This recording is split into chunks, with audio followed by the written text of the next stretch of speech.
জুবিনে সদায় এটা কথাই মই জুবিন বুলিয়ে মাত্ৰ আগত হেতু কৈ লৈছো সি আমাক সদায় কৈ গৈছিল যে শেষ বুলি ক'লে এটো শেষ নহয় সেই কথাকাৰে মই মনত ৰাখি আজি এই সিনেমা চাব আহিছো সঁচাকে বেয়া লাগিছে কিন্তু নাজানো ভিতৰ পৰা এনেকুৱা লাগিছে সি আমাৰ মাজত থাকিব হেতু সময়ত আৰু একিদিন 40 দিন হ'ল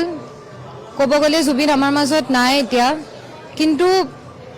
তাক বৰকৈ মনত পৰিছে আজি সি চাগে আমাক খুব বেছি ভাল পাইছে আমি সকলোবোৰে যেনেকে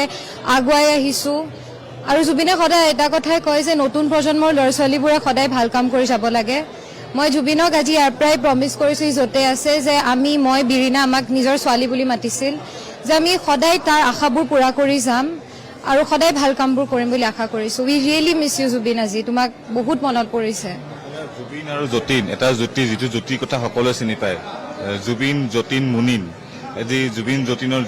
জ্যোতিটোৰ সন্দৰ্ভত আপোনাৰ পিতৃ যিহেতু কি ক'ব কেনেকৈ পাইছিল অকমান যদি স্মৃতি পাপাইটো কৈ গৈ আছে মুনিন বৰ্তাও নাই জুবিনো নাই এতিয়া পাপা খুব অকলশৰীয়া অনুভৱ কৰিছে মই এটাই হাতজোৰ কৰি অসমবাসী ৰাইজক অনুৰোধ কৰিছো পাপাৰ বহুত প্ৰজেক্ট আছে আগবাঢ়ি আৰু পাপাক আশীৰ্বাদ কৰি যাওক যাতে মানুহজনে আগবাঢ়ে আৰু অকলশৰীয়া অনুভৱ নকৰে কাৰণ মানুহজন খুবেই ভাগি পৰিছে আমি যে দেখিছো এতিয়া যাতে আৰু উৎসাহ দিয়ে যিয়ে প্ৰজেক্ট আহি আছে আমি ইণ্ডাষ্ট্ৰিটোক আগুৱাই নিব লাগিব জুবিনে হেতুৱে বিচাৰিছিলে যে ইণ্ডাষ্ট্ৰিটো কেতিয়াও ৰখি নাযাওক সি সদায় কৈছিলে যে দৌৰি দৌৰি যাম অসমীয়া সিনেমা চাম কোনো এখন সিনেমা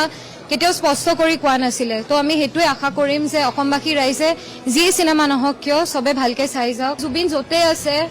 মই জানো যে হি এজন ৰজাৰ নিচিনাকে আছে এতিয়া আৰু খুব ভাল পাইছে আপোনালোক যেনেকে আহিছে দৌৰি দৌৰি চাবলৈ আৰু যাতে যি সিনেমা নাহে কিয় এনেকে আপোনালোকে আঁকোৱালি লওক তাকে আশা কৰিছো